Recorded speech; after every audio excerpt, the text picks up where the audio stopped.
I think usually we will see the 1+1 because I think both MMM and the incrementality test has their own limitations. I think MMM is one of the maybe most difficult model to build. It needs to be very heavily calibrated with incrementality, especially for a search channel.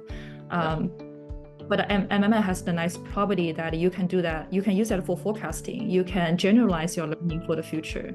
So it is useful for planning purpose.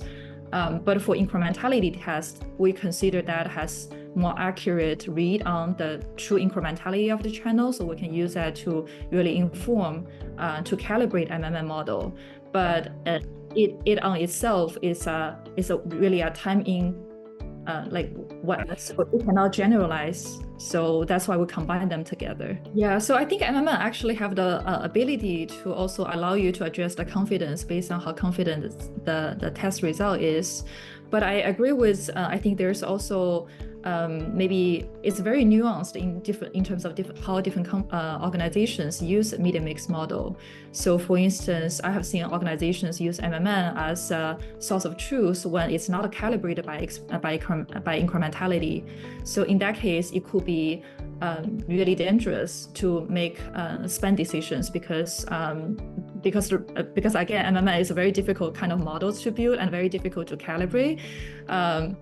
But I have also seen companies, like for instance, using, so for instance, how we use the media mix model in Uber is we basically just use that a lot of incrementality tests as a prior, we calibrate with the test results. So because you can compare the composition from the model with the test in a certain period, and then you can see if the model is actually able to learn.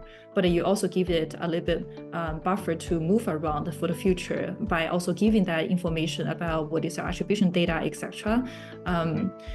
So we try to enrich the information that media mix model is able to take, and then in the end, we use that mostly for the planning purpose. So you can use media mix models to generate different scenarios.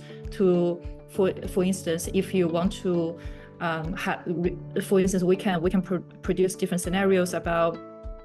In order to generate this incremental trips or gross booking, this is given what kind of spend level, this is your efficiency target. And then we can use that as a kind of a guideline about how we should be thinking about budget planning, efficiency target. And then we can use that as a starting point in the operation.